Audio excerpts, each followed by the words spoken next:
Hello students, next method is unitary method. इस method के अंदर हम कोई भी ऑब्जेक्ट है उसकी यूनिट क्वांटिटी पता करते हैं। यूनिट क्वांटिटी मींस हर एक चीज़ की क्वांटिटी हम पता कर सकते हैं। जैसे एग्जांपल की हेल्प से इसको समझते हैं। अगर हमें गिवन है कि 6 बल्ब की जो कॉस्ट है वो है 72 रुपीज़, मतलब 6 बल्ब है, cost of 6 bulb is 72 rupees।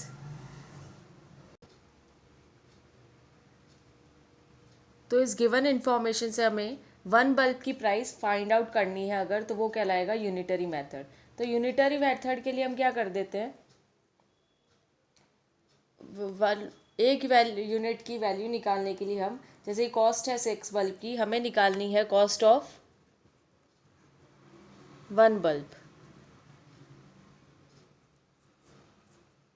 तो वो इक्वल्स टू हो जाएगा, जैसे 6 बल्ब 70 रुपीज़ के हैं तो 1 बल्ब की कॉस्ट निकालने के लिए हम क्या करेंगे, जो भी हमें गिवन नंबर ऑफ क्वांटिटीज़ की वैल्यू गिवन है उसको नंबर ऑफ क्वांटिटीज़ से डिवाइड कर देंगे। तो हम 72 को जब 6 से डिवाइड करेंगे तो हमारे पास एक बल्ब की प्राइस आ जाएगी। जब हम इसको डिवाइड करेंगे तो कितना आएगा, 12 आएगा। तो एक बल्ब की प्राइस कितनी हुई, 12 रुपीज़। तो ये है यूनिटरी मेथड। इसके अंदर हम टोटल हमें जो भी क्वांटिटी गिवन होती है उससे हम यूनिट क्वांटिटी निकाल देते हैं। इसी पे बेस्ड क्वेश्चन हम इस एक्सरसाइज के अंदर करेंगे। नेक्स्ट टॉपिक जो हम इस एक्सरसाइज के अंदर पढ़ेंगे वो है वेरिएशन।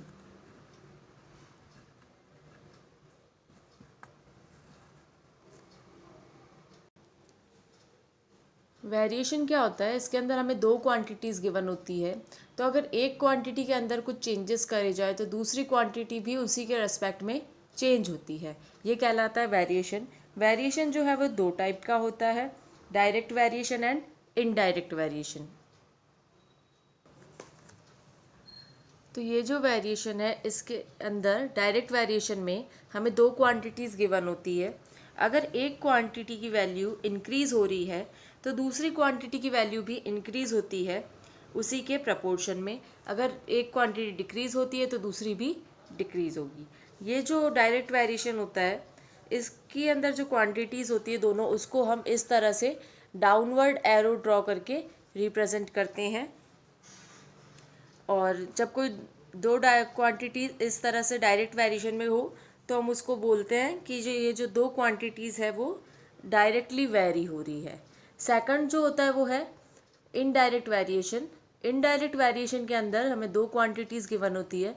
अगर एक क्वांटिटी इंक्रीज़ होती है तो दूसरी डिक्रीज़ होगी, और अगर दूसरी डिक्रीज़ हो रही है तो पहली इंक्रीज़ होगी।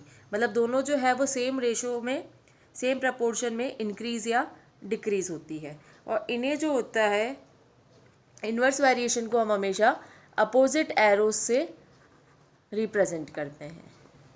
सो अब हम इस पे बेस्ड क्वेश्चन करेंगे। So let's get started. Exercise 6.3। So the first question of exercise 6.3 is fill in the blanks in the following tables by a suitable member of x and y which vary directly। यहाँ में एक table given है, 2 quantities given है x और y, ये दोनों directly very हो रही है। डायरेक्टली वेरी मीन्स एक अगर इंक्रीज़ होगी तो दूसरी भी इंक्रीज़ होगी, एक डिक्रीज़ होगी तो दूसरी भी डिक्रीज़ होगी। तो अगर सबसे पहला अगर आप देखो तो हमें गिवन है 8 एंड 24। सेकंड में यहाँ पर हमें x गिवन है 9, y हमें फाइंड आउट करना है। तो हम यहाँ पे इस y को क्या अज्यूम कर लेंगे, x अज्यूम कर लेंगे और फिर हम इसको सॉल्व करेंगे। तो इसका जो रेशो है उसको हम लिख लेंगे, जैसे अगर हम x और y को अगर लिखते हैं तो x हमें कितना गिवन है 8 और y हमें गिवन है 24। फिर x हमें नेक्स्ट में कितना गिवन है 9, y हमें कितना गिवन है कुछ भी नहीं। तो हम इसको फाइंड आउट करने के लिए इसको अज्यूम कर लेंगे x। अब हम इसको प्रपोर्शन के फॉर्म में लिख लेते हैं। प्रपोर्शन के फॉर्म में लिखेंगे तो क्या होगा, x is to 9 प्रपोर्शन का साइन बना दो ऐसे, फिर हम लिखेंगे 24:x। अब इनको हम मल्टीप्लाई करेंगे, एक्सट्रीम्स को कर लेंगे, product of extreme is equals to product of means, तो ये हो जाएगा 8 into X is equals to 9 into 24। X को एक तरफ रख लो क्योंकि हमें एक्स फाइंड आउट करना है और दूसरे नंबर को उस तरफ भेज दो। ये मल्टीप्लाई में तो उधर जाके हो जाएगा डिवाइड, तो 9 इंटू 24/8। अब यहाँ पे इसको सॉल्व करेंगे तो 8 1 ज़ा 8 एंड 8 3 ज़ा 24, तो 9 इंटू 3 कितना होता है 27। मतलब यहाँ पर इसकी वैल्यू क्या आ गई 27। इस ब्लैंक में आएगा यहाँ पर 27 लिख देंगे यहाँ पे। आपको इसी तरह से ये टेबल आगे कंप्लीट करनी है। हम ये जो वर्क कर रहे हैं वो अभी हम रफ वर्क में करेंगे, यहाँ पर नहीं करेंगे। तो जैसे अब इसका नेक्स्ट देखते हैं आगे वाला, तो अब इसका ये वाला ब्लैंक देखते हैं। इसका रेशियो क्या हो जाएगा 9/27 है और इधर क्या हो जाएगा 14/x। इसको फॉर्म में लिख लो, 9:27 प्रोपोर्शनेट का साइन लगा देंगे हम, फिर हो जाएगा 14:x। x की वैल्यू फाइंड आउट करनी है, मैं यहाँ डायरेक्ट लिख रही हूँ, आपको पता है हम क्या करते हैं, एक्सट्रीम्स और मीन्स का प्रोडक्ट कर लेते हैं। तो ये हो जाएगा 27 इंटू 14/9। 9 से 27 कैंसिल हो जाएगा, 9 1 ज़ा 9 एंड 9 3 ज़ा 27। तो 3 इंटू 14 जब हम करेंगे तो 3 इंटू 14 होता है 42। तो हमारे x की वैल्यू कितनी आ जाएगी 42, यहाँ पर आएगा 42। उसी तरह नेक्स्ट पार्ट करते हैं इसका, ये हो जाएगा 14/42 और इस तरफ हो जाएगा, यहाँ पर कोई हम ये हमें फाइंड आउट करना है तो ये जगह x/45। तो इसको हम रेशो प्रोपोर्शनेट की फॉर्म में लिख लेंगे, तो ये होगा 14:42। प्रोपोर्शनेट का साइन बनाओगे तो x/45। मल्टीप्लाई कर लेंगे, product of extreme is equals to product of means, तो ये हो जाएगा 14 into 45 is equals to x into 42। x को एक तरफ ले लो तो ये हो जाएगा 14 इंटू 45 अपॉन 42। 14 से 42 कैंसिल हो जाएगा, 14 1 ज़ा 14 एंड 14 3 ज़ा 42। तो 45 को जब हम 3 से डिवाइड करेंगे तो x की वैल्यू कितनी आ जाएगी 15। इट मीन्स यहाँ क्या आएगा 15 आएगा। अब नेक्स्ट पार्ट करते हैं इसका, तो हमारे पास नेक्स्ट क्या हो गया 15/45 और यहाँ पे क्या हो जाएगा 25/x। जैसे यहीं पे मैं आपको रफ में करके बता देती हूँ, 15/45 और ये हो जाएगा 25/x। इसको प्रोपोर्शनेट की फॉर्म में लिख लेते हैं, तो ये हो जाएगा 15:45, फिर प्रोपोर्शनेट का साइन बनाओ, वो होगा 25:x। क्रॉस मल्टीप्लाई करेंगे इसको, क्रॉस मल्टीप्लाई नहीं सॉरी मल्टीप्लाई करेंगे, product of extreme is equals to product of means, तो ये हो जाएगा 15 into x is equals to 45 into 25। x की वैल्यू फाइंड आउट करेंगे तो 45 इंटू 25 अपॉन 15। 15 से ही कैंसिल हो जाएगा, 15 1 5 3 ज़ा 15 और 5 5 ज़ा 25। फिर ये 3 45 से कैंसिल हो जाएगा, 3 1 ज़ा 3 एंड 3 15 ज़ा 45। तो 15 इंटू 5 जब हम करेंगे तो वो आएगा 75। इट मीन्स यहाँ पर क्या आएगा 75 आएगा। तो इसी तरह से आपको ये क्वेश्चन सॉल्व करना है। इस डायरेक्टली वेरी कर रहा है, इसी तरह से सॉल्व करेंगे हम इसको। इसका जो सेकंड पार्ट है वो आप सेल्फ ट्राई करोगे। अब हम इसका क्वेश्चन नंबर 2 करेंगे। The cost of 5 metre cloth is ₹250. Write the cost of 12 meters, 3 meters, 5 meters, 6 meters and 12 meters of such cloth in the table are the length of cloth and cost in direct variation. यहाँ पर हमें दिया हुआ है कि 5 metre cloth की जो price है वो है ₹250। हमें ये बताना है कि 2 मीटर, 3 मीटर, 5 मीटर, 6 मीटर और 12 मीटर जो क्लॉथ है वो कितने रुपीज़ का आएगा। तो इसके लिए हम यूनिटरी मेथड अप्लाई करेंगे और 1 मीटर क्लॉथ की प्राइस फाइंड आउट कर लेंगे सबसे पहले। तो हमें गिवन जो है cost of 5 metre cloth is ₹250। So accordingly cost of 5 meters is equals to ₹250। अब हम 1 मीटर की कॉस्ट निकालेंगे। Cost of 1 metres is equals to, हम यहाँ पे ₹250 को डिवाइड कर देंगे 5 से, तो हमें 1 मीटर की कॉस्ट आ जाएगी।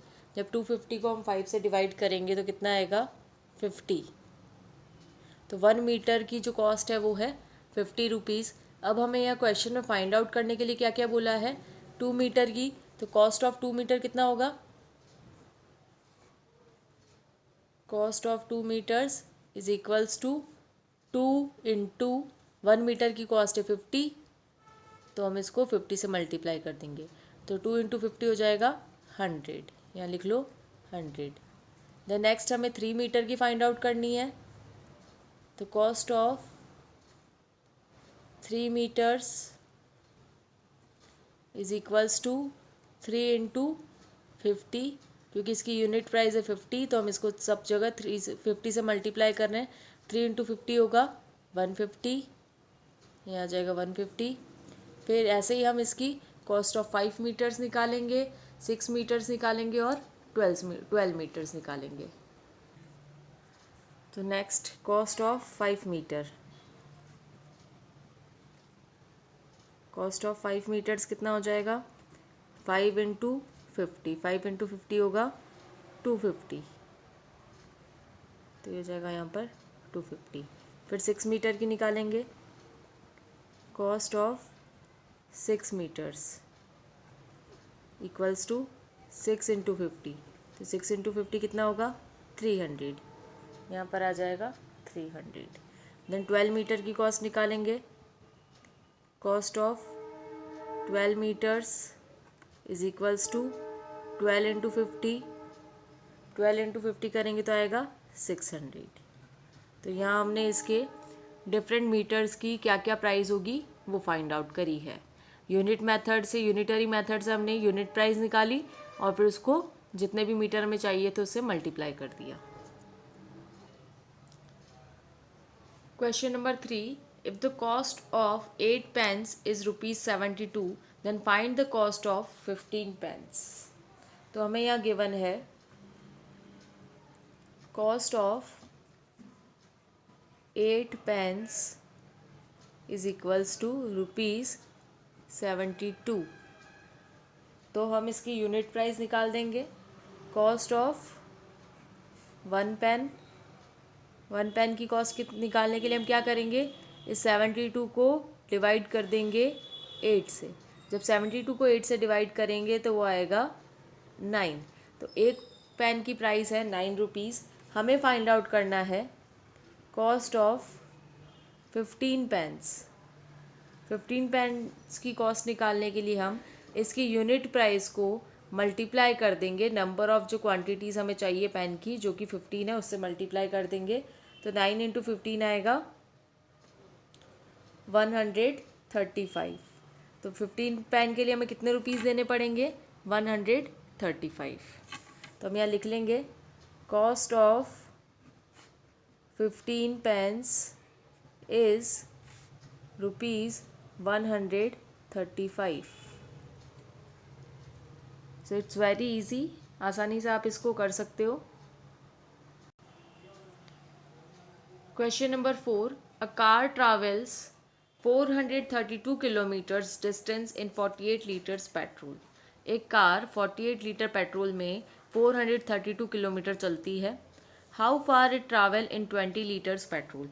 हमें ये फाइंड आउट करना है कि वो 20 लीटर पेट्रोल में कितना डिस्टेंस कवर करेगी। तो हम इसकी यूनिट प्राइस निकालेंगे। तो पहले हमें जो गिवन इन्फॉर्मेशन है वो है distance travelled in 48 litres. 48 litres में कितना डिस्टेंस ट्रैवल कर रही है? 432 किलोमीटर। तो हम distance travelled in 1 kilometre 1 litre निकालेंगे।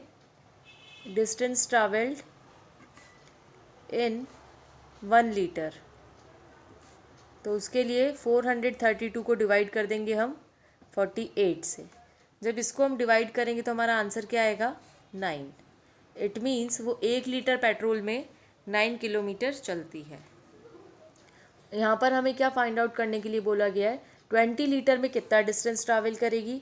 तो 20 लीटर में जो डिस्टेंस ट्रैवल करेगी वो फाइंड आउट करने के लिए हम यूनिट प्राइस को 20 से मल्टीप्लाई कर लेंगे, तो हमें पता चल जाएगा कि कितना किलोमीटर डिस्टेंस कवर होगा। हमारी यूनिट प्राइस है 9 इंटू, फिर हम कर देंगे 20, तो 9 इंटू 20 कितना हो जाएगा? 180। It means a car can travel 180 kilometers in 20 litres petrol. Car कितना डिस्टेंस ट्रैवल कर रही है 20 लीटर पेट्रोल में? 180 किलोमीटर। सो इसी तरह से इसका जो 5th क्वेश्चन है वो आप सेल्फ करोगे। It's your homework. Try doing it your self. Unit price निकालेंगे और उसी से आगे उसको सॉल्व कर देंगे।